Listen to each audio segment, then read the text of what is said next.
وہ وزیر اعظم عمران خان کے ساتھ ہے. اس دباؤ کے نتیجے میں اس غیبی امداد کے اندر کوئی آراء کی تبدیلی ہو، رائے کی تبدیلی ہو جائے، وہ اپنی پوزیشن بدل لیں تو پھر عمران خان کے لیے مشکلات ہوں گی. ادروائز مجھے لگ رہا ہے کہ یہ شور شرابہ زیادہ ہے، کچھ سالڈ پولیٹیکل موومنٹ کم ہے. سالڈ پولیٹیکل موومنٹ کم ہے. سعد، حکومت نے بھی اشائیہ رکھا ہوا ہے وزیر اعظم نے اتحادیوں کو منانے کے لیے، اس پر تو ہم آئیں گے، لیکن اس سے پہلے اپوزیشن کی پریس کانفرنس آپ نے بھی سنی ہوگی، مسترد کر دیا ہے بجٹ کو، پھر نئے انتخابات کی بات بھی ہو رہی ہے. دیکھیے رباب، یہ دونوں باتیں جو ہیں، اپوزیشن کا بجٹ کو مسترد کرنا اور نئے انتخابات کی بات کرنا، یہ تقریباً ہر بجٹ سے پہلے ہوتا ہے. جب نون لیگ کی گورنمنٹ اپنے بجٹ پیش کر رہی تھی تو اپوزیشن اس بجٹ کو مسترد کرتی تھی، کہتی تھی ہم اس بجٹ کو ڈیفیٹ کر دیں گے اور نئے انتخابات ہونے چاہیے. جب پیپلز پارٹی اپنے بجٹ پیش کرتی تھی تو اپوزیشن اس کو مسترد کر دیتی تھی، کہتی تھی بجٹ کو ہم ڈیفیٹ کریں گے، پھر نئے انتخابات ہونے چاہیے. تو کچھ پارٹ تو اس کے اندر صرف سیاست کا ایک ریگولر عمل ہے جو کہ بجٹ سائیکل کے اندر ہمیں سامنے نظر آتا ہے. میں لیکن بلاول بھٹو زرداری صاحب کی بات سے اور دیگر لوگوں کی بات سے بہت زیادہ ایگری کرتا ہوں کہ ہمیں ایسے کرنا چاہیے. ان کی بات پہ بات کرنے سے پہلے اس کے اندر کوئی دو رائے نہیں کہ پولیٹیکلی عمران خان صاحب ایک ویک سچویشن میں کھڑے ہیں. ان کے اتحادی بھی ان کے ساتھ کچھ نہیں ہیں. ان کی پارٹی کے اندر ایسے لوگ جو کہ پارٹی کے ممبران ہیں، اتحادی نہیں پارٹی کے ممبران ہیں، ان میں سے بھی بہت سے لوگ ان کے ساتھ آج نہیں کھڑے نظر آتے. تو عمران خان کو پولیٹیکلی اپنی پارٹی کو، اپنے اتحادیوں کو ری انرجائز اور فوکس کروانا پڑے گا. لیکن میں بلاول بھٹو زرداری صاحب کی اور دیگر لوگوں کی بات سے ایگری کرتا ہوں کہ کیونکہ یہ والی حکومت ڈیلیور نہیں کر پا رہی تو ہمیں چاہیے کہ واپس اسٹیل مل جو ہے وہ مانڈوی والا صاحب کو دے دینی چاہیے، کیونکہ انہوں نے تو بڑی اچھی چلائی تھی. کیونکہ یہ والی حکومت ڈیلیور نہیں کر پا رہی تو ہمیں چاہیے کہ واپس ریلویز جو ہے وہ پیپلز پارٹی کے حوالے کر دینی چاہیے، کیونکہ وہ تو انہوں نے تو چلتی بھی بند کر دی تھی. کیونکہ پی آئی اے کے اندر بہت سے مسائل ہیں تو ہمیں چاہیے کہ واپس نون لیگ کی حکومت لے آئیں، کیونکہ انہوں نے چلتی ہوئی پی آئی اے کو ایفیکٹولی بینکرپٹ کر دیا. دیکھیں، جو لوگ یہ بات کر رہے ہیں ان کو تھوڑا سا احساس ہونا چاہیے کہ قوم کی میموری، قوم کی یادداشت، آپ کی میری یادداشت سیاسی اختلافات کے باوجود اتنی بری نہیں کہ ہم ایسے وعدوں کے اوپر یقین کر لیں جو پچھلے 30-40 سال کی ایک یا دو فیملیز کی گورننس میں پورے نہیں ہو سکے. سعد، وہ تو برے تھے نا، اسی لیے پھر عوام نے انہیں مسترد بھی کر دیا. امیدیں تو اب عمران خان سے لگائی تھیں. میں گزارش کروں کہ عمران خان صاحب کی تنقید ہونی چاہیے، عمران خان صاحب کی گورنمنٹ کی تنقید ہونی چاہیے. عمران خان صاحب کی گورنمنٹ اگر نہیں پرفارم کرتی تو ہمیں اپنے لیے کوئی بہتر حکمران، کوئی ڈیموکریٹک پروسیس کے تھرو کچھ بہتر لوگ لانے چاہیے. لیکن یہ نہیں ہوگا کہ آپ واپس خزانے کی چابی جو ہے وہ اسحاق ڈار صاحب کو کہیں کہ ہم آپ کو دے دیتے ہیں یا دیگر اس طرح کے لوگوں کو دے دیتے ہیں، کیونکہ اب آپ اشتہاری تو ہیں تو چلیں موڈو سوڈو کر لیتے ہیں، واپس ایک NRO سائن ہو جائے گا اور آپ سب واپس آ جائیں گے. یہ اس ملک میں نہیں ہونے جا رہا. عمران خان صاحب کی حکومت اگر پولیٹیکلی ڈیلیور نہیں کر پائے گی جو وہ نہیں کر پا رہی، تو ہم اپنے لیے جمہوریت کے پروسیس کے تھرو کچھ اور لوگوں کو منتخب کر سکتے ہیں. لیکن یہ نہیں ہوگا کہ خزانے کی کنجی ان لوگوں کو دے دی جائے جن کی وجہ سے جمہوریت کا سلسلہ چلنا چاہیے. لیکن یہ فیصلہ بھی نہیں ہوگی، یہ فیصلہ بھی نہیں ہو سکتا، یہ فیصلہ کسی بند کمرے میں بیٹھ کے نہیں ہونا کہ خزانے کی کنجیاں شہباز شریف کو نہیں دینی یا بلاول کو نہیں دینی. یہ عوام کا فیصلہ ہے، عوام واپس دینا چاہیں گے، واپس دے دیں. فیصلہ عوام کا ہی ہوگا کس طرح سے جمہوری طریقے سے چلتے ہوئے کسے ووٹ دینا ہے. جی سعد، ایک جملہ میں حبیب صاحب کی بات سے 100% اتفاق کرتا ہوں کہ فیصلہ کسی بند کمرے میں نہیں ہونا. میں یہ کہہ رہا ہوں کہ عوام اتنی بیوقوف نہیں کہ وہ 4 سیاسی بیان سن کے کہے کہ کیوں نہیں اس بندے کو واپس دے دیں جس نے کہ پہلے ہمارا دیوالیہ نکال دیا. صحیح. اب یہ فیصلہ عوام پر یہ کہ عوام کسے منتخب کرتی ہے. لیکن وزیر اعظم عمران خان بھرپور کوشش کر رہے ہیں کہ اتحادیوں کو کسی طریقے سے منا لیا جائے، کیونکہ آگے چل کر اب بجٹ بھی آنے والا ہے. 6 بجے MKM نے پہنچنا تھا، 7 بجے یہ اشائیہ 7 کے قریب شروع ہونا تھا. اس وقت کیا یہاں پر چل رہا ہے اس کی تفصیلات جان لیں گے. ہمارے نمائندہ عمر جٹ ہمارے ساتھ موجود ہیں. عمر، اشائیہ شروع ہو گیا اور تمام مہمان پہنچ گئے؟ جی، جو ارکان اسمبلی کو عشائیے کا وقت دیا گیا ہے ایک تو وہ 7:30 بجے ہے اور 7:30 بجے کا وقت ہے تو اس کو شروع ہوتے تمام لوگوں کو وہاں پہنچتے تو یہ تقریباً 8 بجیں گے، کیونکہ وزیر اعظم عمران خان جس طرح سے اب ملاقاتیں کر رہے ہیں. آج اتحادی جماعتوں کے ساتھ وزیر اعظم عمران خان نے ملاقاتیں کی. وزیر اعظم ہاؤس میں اس عشائیے کا اہتمام کیا گیا اور وزیر اعظم عمران خان اس وقت وزیر اعظم ہاؤس میں ہی موجود ہیں. پہلے انہوں نے ملاقات کی بلوچستان عوامی پارٹی کے وفد سے اس کے بعد اب سے تھوڑی دیر پہلے وزیر اعظم عمران خان کی ملاقات ہوئی ہے MQM کے وفد سے، جس کی قیادت خالد مقبول صدیقی کر رہے تھے۔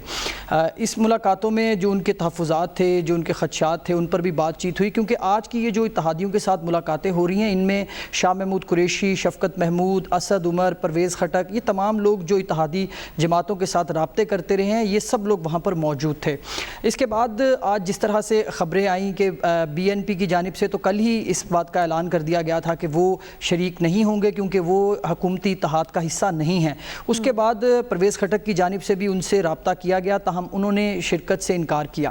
اس کے بعد کاف لیگ کی جانب سے بھی انکار کیا گیا، تاہم کاف لیگ نے یہ واضح کیا کہ وہ حکومت کا تمام جو مراحل ہیں، بجٹ کے ہوں یا دیگر جو معاملات ہیں، اس میں ساتھ دیں گے، لیکن وہ عشائیے میں شرکت نہیں کریں گے۔ اس کے بعد اسد کیسر جو اسپیکر قومی اسمبلی ہیں، ان کا بھی رابطہ ہوا چودھری شجاعت حسین کے ساتھ اور دیگر قیادت کے ساتھ، تو انہوں نے فی الحال تو عشائیے میں شرکت سے انکار کیا ہے۔ اس کے بعد جمہوری وطن پارٹی کے سربراہ شاہ زین بگٹی، شام تک ان کا بھی یہ اعلان سامنے آیا کہ وہ بھی اس عشائیے میں شریک نہیں ہوں گے، تاہم پھر حکومتی قیادت کی جانب سے ان سے رابطہ کیا گیا اور 7:30 بجے ان کی ایک ملاقات وزیر اعظم عمران خان کے ساتھ شیڈیول ہے، اور وہ وزیر اعظم عمران خان سے ملاقات کریں گے اور جو اپنی شکایات ہیں، جو ان کی ناراضگی ہے، وہ وزیر اعظم کے سامنے رکھیں گے۔ تو ان کی جانب سے بھی حکومتی ذرائع یہ دعویٰ کر رہے ہیں کہ شاہ زین بگٹی اس عشائیے میں شریک ہوں گے۔ جب سے خان صاحب حکومت میں آئے ہیں، کیا یہ ان کا پہلا عشائیہ ہے اس طرح کا؟ اس سے جب وزیر اعظم عمران خان لاسٹ ایئر وہ بجٹ کا سیشن نہیں تھا، لیکن اس سے پہلے وزیر اعظم عمران خان نے گزشتہ سال تمام ارکان اسمبلی کو، اتحادی جماعتوں کو اکٹھا کیا تھا، اور اس میں وزیر اعظم ہاؤس میں ہی یہ تمام لوگ اکٹھے ہوئے تھے۔ اس میں اس وقت یہ تمام اتحادی جماعتیں ان کی شرکت تھی اس جگہ پر، اور یہ وزیر اعظم ہاؤس میں ایک ملاقات ہوئی تھی، وزیر اعظم نے تمام لوگوں سے خطاب بھی کیا تھا، لیکن اب ایک بڑا طویل عرصہ ہوا، اور اس کے بعد اب جب یہ اتنے زیادہ شکوے شکایات شروع ہوئیں، اور جو گزشتہ ویک تھا اس میں وزیر اعظم عمران خان پارلیمنٹ میں بھی موجود رہے، بڑے عرصے بعد وہ پارلیمنٹ آئے، اور پارلیمنٹ سیشن میں تو وہ شریک ایک بار ہوئے، تاہم وہ 2 دن مسلسل پارلیمنٹ ہاؤس میں موجود تھے۔ تو کب سے اتحادی جماعتیں کر رہی تھیں۔ بہت شکریہ عمر جٹ، آپ نے اپڈیٹ کیا۔ باقی وزیر اعظم عمران خان نے اتحادیوں کو منانے کے لیے عشائیہ بھی رکھا ہے۔ حبیب صاحب، کچھ اتحادی آ گئے، کچھ نہیں آئے۔ کاف لیگ بڑی اہم اتحادی تصور کی جاتی تحریک انصاف کی، وہ کیوں نہیں آئے؟ سپورٹ کر رہے ہیں لیکن آئے نہیں۔ دیکھیے، ایک تو پہلے بھی آپ کو PMLQ کا ذرا سوال نمبرز کا بھی ذرا اس میں واضح کر دیجیے گا کہ بجٹ کے لیے نمبرز اور ان کا انکلوڈ ہونا ان تمام پارٹیز کا کتنا ضروری ہے؟ دیکھیں، جہاں تک ابھی تک نمبرز کی بات ہے نا، تو نمبرز کو ابھی ہم ڈسکشن میں نہیں لا سکتے۔ اس کی وجہ یہ ہے کہ کوئی اپوزٹ تھریٹ موجود نہیں ہے۔ اگر تو اپوزیشن کوئی ایسا اپنا امیدوار لے کے آئے، مثلاً وہ بلاول بھٹو زرداری کو، یہ جو میں نے مثال دی ہے، اس مثال کے پیچھے بھی ایک کہانی ہے۔ اچھا، وہ کیا؟ مثلاً وہ چھوڑ دیں اس کو، مثلاً بلاول بھٹو زرداری کو آپ ایک اپنا مشترکہ کینڈیڈیٹ بنا کے وزیر اعظم کے طور پہ پچ کریں، تو پھر آپ نمبرز کی بات کرتے ہیں۔ تو بجٹ کے لیے مجھے نہیں لگتا کہ ابھی نمبرز کی وہاں تک نوبت پہنچی ہے کہ جہاں پر PMLQ چھوڑ کے چلی جائے یا کوئی اور چھوڑ کے چلا جائے، تو اس لیے نمبرز کی بات ابھی ریلیونٹ نہیں ہے۔ لیکن دیکھیے، کاف لیگ بجٹ میں تو سپورٹ کرے گی۔ دیکھیے، کاف لیگ کا پرابلم ہے، کاف لیگ کا پرابلم یہ ہے کہ اس کے کچھ تحفظات ہیں وزیر اعظم کے حوالے سے اور وزارت اعلیٰ کے حوالے سے پنجاب پہ۔ اب وہ، اور پھر جس طرح کی کارکردگی کا تصور لے کے PMLQ PTI کے ساتھ ملی تھی، اب جب وہ کارکردگی کے کاغذ پہ 0x0 ضرب 0 تقسیم 0 جمع 0 نفی 0 جواب آتا ہے، تو جب یہ والی کارکردگی آتی ہے تو اس کے لیے ضروری ہے کہ پولیٹیکل ڈسٹینسنگ کی جائے۔ جس طرح کورونا سے محفوظ رہنے کے لیے سوشل ڈسٹینسنگ کی ضرورت ہے نا، تو اسی طرح پاکستان تحریک انصاف کی سیاسی ناکامیوں کے بوجھ سے بچنے کے لیے ایک پولیٹیکل ڈسٹینسنگ کی ضرورت ہے۔ تو آج کے عشائیے میں نہ جا کے میرا خیال ہے کہ یہ بڑا اچھا فیصلہ انہوں نے پولیٹیکلی بڑا اچھا فیصلہ کیا ہے کہ وہ اپنے آپ کو الگ کر کے ان ناکامیوں سے ڈسٹینس کر رہے ہیں خود کو جو حکومت کے کھاتے میں ہے۔ تو دراصل کل کو جب عوام کے پاس جائیں یا کوئی نیا فریق آئے، جیسے بلاول بھٹو کی میں بات کر رہا ہوں مثال کے طور پہ، اگر نیا فریق آ جائے تو اس سے بات کرنے میں آسانی ہو۔ تو یہ ڈسٹینسنگ دراصل ایک سوچا سمجھا ایک منصوبہ ہے، اور جہاں پہ چودھری شجاعت حسین اور پرویز الہی صاحب متفق ہیں۔ تو آج میری معلومات کے مطابق جب اسد کیسر صاحب طارق بشیر چیمہ کے گھر گئے تو انہوں نے چودھری شجاعت حسین صاحب سے بات کی، تو انہوں نے کہا کہ آپ کا کھانا جو ہے وہ تو فی الحال نہیں کھائیں گے، ووٹ آپ ہی کے۔ تو جو ووٹ آپ ہی کے ہیں نا یعنی پی ٹی آئی کے تو وہ تو کسی اور وجہ سے ہے نا, وہ تو تائید ازدی آپ سمجھ لیں, تائید غیبی سمجھ لیں, ادروائز اب اتحادیوں والی کیفیت وہ نہیں رہی. صحیح, نہ اتحادیوں والی کیفیت کاف لیگ میں رہی, اور اختر منگل نے بھی ساتھ کہہ دیا کہ جب ہم اتحادی نہیں ہیں تو پھر عشائیے میں شرکت کیوں کریں. جو بچے کچھ اتحادی ہیں وہ آج عشائیے میں پہنچ گئے. دیکھیے اختر منگل صاحب کے اور بلوچستان کے بڑے ریئل مسائل ہیں. بلوچستان کے مسائل صرف پی ٹی آئی کی گورنمنٹ کے اندر اگنور نہیں ہوتے رہے, بلکہ ہماری انفارچونیٹلی 70 سال کی تاریخ میں بلوچستان کے بڑے سیریس مسائل ہیں جن کا ایک پولیٹیکل سولوشن ہونا چاہیے, اور اختر منگل صاحب کی جو بہت سی باتیں ہیں وہ درست ہیں, ان کو سننا چاہیے اور اس کا ایک پولیٹیکل سولوشن ڈھونڈنا چاہیے. میں حبیب صاحب کی بات کی وہ کیو کے پرسپیکٹو میں آگے بڑھاتے ہوئے, دیکھیے کیو پاکستان مسلم لیگ کیو جو کہ اب ایفیکٹولی جماعت کے طور پہ ایگزسٹ نہیں کرتی لیکن پھر بھی ایک ریزنیبل جماعت کے طور پہ ایگزسٹ کرتی ہے, اس کے 2-3 سیلنگ پوائنٹس ہیں. وہ خود کو جب سیل کرتے ہیں تو ان کے 2-3 سیلنگ پوائنٹس ہیں. ایک تو وہ کہتے ہیں کہ ان کا اور اداروں کا کوئی پہلے بھی کبھی تضاد نہیں تھا, اب بھی تضاد نہیں ہے. دوسرا وہ یہ کہتے ہیں کہ ہم پولیٹیکلی پاکستان مسلم لیگ کیو کی جو لیڈرشپ ہے, خاص طور پہ چودھری شجاعت حسین صاحب اور پرویز الہی صاحب, وہ پولیٹیکل مینجمنٹ کو بڑی اچھی طرح سمجھتے ہیں, لوگوں کو اکٹھا کر سکتے ہیں. ان کا یہ کہنا ہے کہ ہم اس طرح کے لوگ ہیں جو لوگوں کو اکٹھا کر سکتے ہیں, لوگوں کے ساتھ کام کر سکتے ہیں. اور تیسرا اور سب سے بڑی بات جو خاص طور پہ چودھری پرویز الہی صاحب بار بار کرتے ہیں, وہ اپنے دور کی ایگزامپلز دیتے ہیں اور بتاتے ہیں کہ اس میں ڈالر اتنا تھا اور ترقی اتنی ہو رہی تھی, اور میں جب چیف منسٹر تھا تو میں نے یہ پروگرامز انٹروڈیوس کروائے اور میری پرفارمنس کتنی اچھی تھی. تو اس وقت حبیب صاحب بالکل درست فرما رہے ہیں, پی ٹی آئی سے دور کرتے وقت وہ ایفیکٹولی اپنے نعرے کو بھی پروٹیکٹ کر رہے ہیں کہ ہماری پرفارمنس اچھی رہی. ان کا یہ کہنا ہے کہ ان کے سیاسی دور کے اندر ان کی پرفارمنس بڑی اچھی رہی, اور وہ پرفارمنس پی ٹی آئی کی نہ اچھی ہونے کی وجہ سے اگر وہ اپنے آپ کو پولیٹیکلی ڈسٹنس کرنا چاہتے ہیں تو میرے خیال میں کہ یہ کوئی انریزنیبل بات نہیں ہے. میں آپ کو ایک لطیفہ بھی سناتا چلوں. کچھ عرصہ پہلے مجھے پاکستان مسلم لیگ کاف کے ایک بڑے سینئر رہنما نے ایک دن کہا کہ سب لوگ کہتے ہیں کہ حکومت میں یہ تبدیلی ہونی چاہیے, حکومت یہ کرنا چاہیے, تو کہتے جو بھی لوگ یہ بات کر رہے تھے میں نے انہیں کہا کہ تسی بار بار تاراں بدل دے ہو, اگوں بلب بدل کے بھی دیکھ لو. یعنی تارے بدل رہے ہو, آگے دیکھ لیں کہ بلب میں بھی جان ہے جلنے کی یا نہیں. لطیفے سے یاد آیا آج ون ڈش ہے, یہ تو وجہ نہیں کہیں کاف لیگ نہیں آ رہی. یہ وجہ نہیں ہے, ان کی وجوہات کچھ اور ہیں, اور میرا خیال ہے کہ کافی ڈیپ روٹڈ ہیں. اس سے پڑھنے والوں کو بہت کچھ پڑھنا چاہیے, یا پرانے زمانے میں کہا جاتا تھا کہ بریک کی جانب بڑھیں گے. بریک سے جب واپس آئیں گے تو ہم سمارٹ لاک ڈاؤن بھی کریں, حفاظتی تدابیر بھی اپنا رہے ہیں, لیکن کورونا کے کیسز بڑھتے جا رہے ہیں, لیکن ہماری جو ٹیسٹنگ کیپیسٹی ہے جو زیادہ تھی ہم نے اسے کم کر دیا. ایسا کیوں ہوا, اس پر بات کریں گے, ہمارے ساتھ رہیے گا.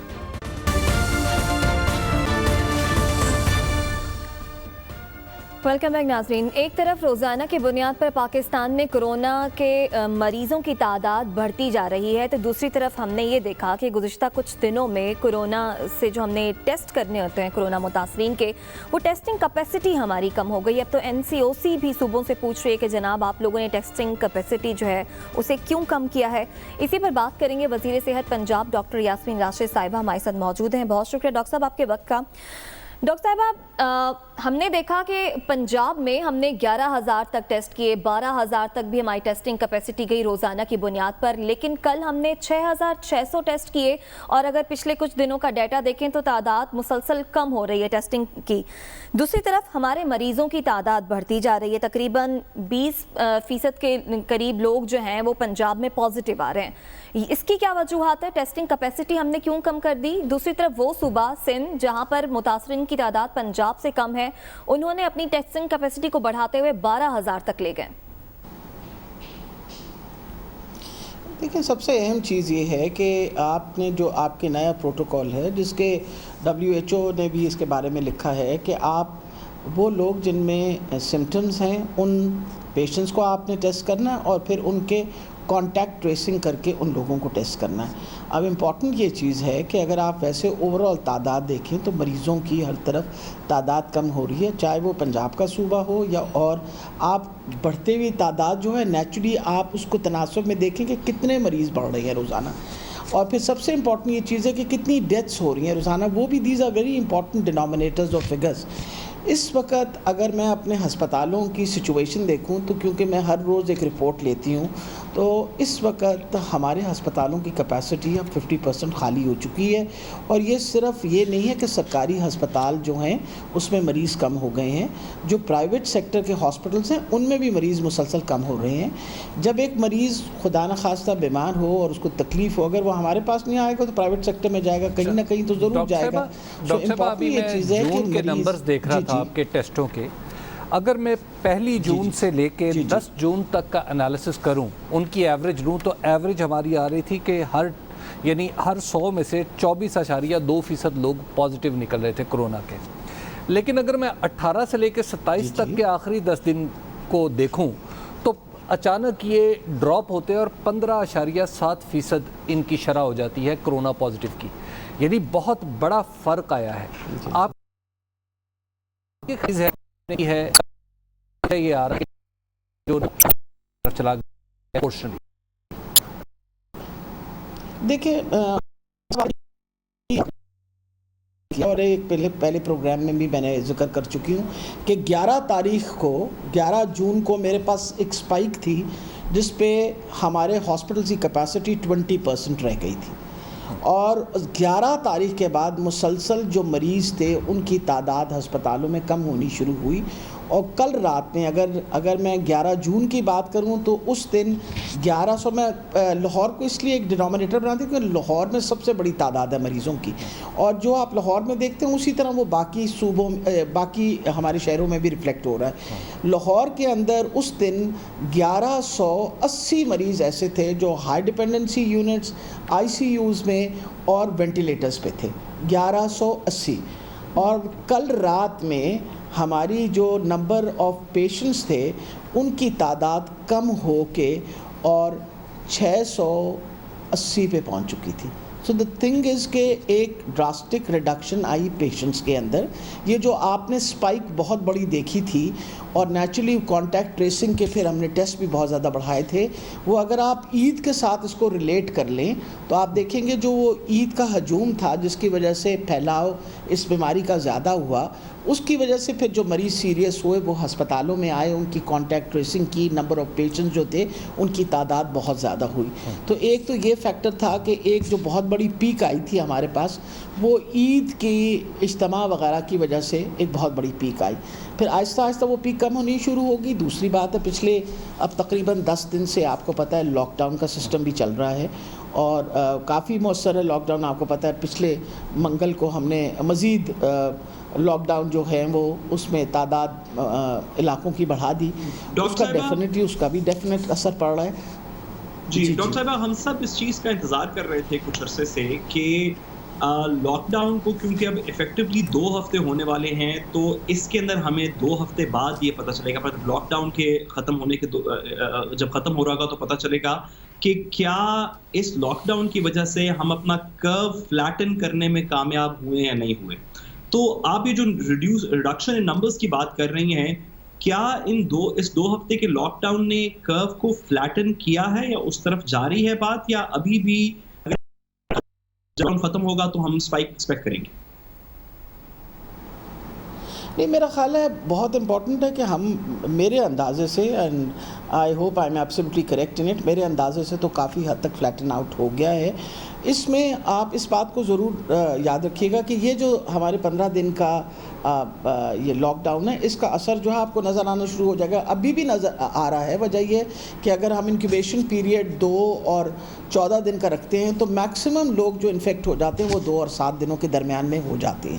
Maximum number of people who get infected and become positive with symptoms وہ 2 اور 7 دنوں کے درمیان. تو اگر آپ دیکھیں تو آج 10واں 11واں دن ہے, ڈیفینیٹلی اس کا اثر ہونا شروع ہو گیا ہے اور اس کا اثر مزید ہمیں نظر آئے گا جب ہم ایک دفعہ یہ لاک ڈاؤن ختم ہوگا تو اس کے بعد بھی مزید نظر آئے گا. ڈاکٹر صاحب عید بھی تو آ رہی ہے پھر ایک دفعہ پھر عید آ رہی ہے. یہ اب تو 2 طرح کے ایکسپوجر ہوگا, ایک تو جانوروں کی منڈیوں میں اور اس کے بعد پھر جو ہمارے نقل و حرکت ہوتی ہے. اس کے لیے کیا سوچا آپ نے؟ جی یہ بالکل آپ نے ایک بہت ہی اہم نقطے کے اوپر آپ نے اس وقت فلیگ کیا اس کو. اس کے اوپر آلریڈی بہت ڈیٹیل ڈسکشن ہو رہی ہے. پہلے تو یہ ہے کہ جو مویشیوں کی منڈی لگتی تھی شہروں کے اندر, ان کو کوشش کیا جا رہا ہے کہ وہ شہروں کے باہر لگیں, اور پھر یہ کوشش کی جا رہی ہے. ابھی تو دیکھیے we are all talking and discussing, ایک مہینہ ہے ہمارے پاس کہ لوگوں کو وہ سمجھائیں کہ اجتماعی قربانی کرنی بہت اہم ہے. اگر آپ لوگ کسی مسجد کے اوپر آپ کو اعتماد ہے اور یا آپ کے اپنے کوئی ایسے ادارے ہیں جن پہ اعتماد ہے, تو آپ اپنے پیسے انہیں دے دیں, وہ بکرے خریدیں, خرید کے آپ کی قربانی دے کے آپ کو جو حصہ بنتا ہے وہ آپ کو دے دیں. اور بہت سارے ادارے یہ کام کر رہے ہیں. اس طریقے سے یہ ہوگا کہ اب بجائے یہ کہ ہر بندہ اپنا بکرا خریدنے جائے, وہ جو 2 بندے ہیں وہ 50 بندوں کے جا کے بکرے خرید سکتے ہیں. اچھا ڈاکٹر صاحب, وزیر اعظم بھی بات کر رہے ہیں کہ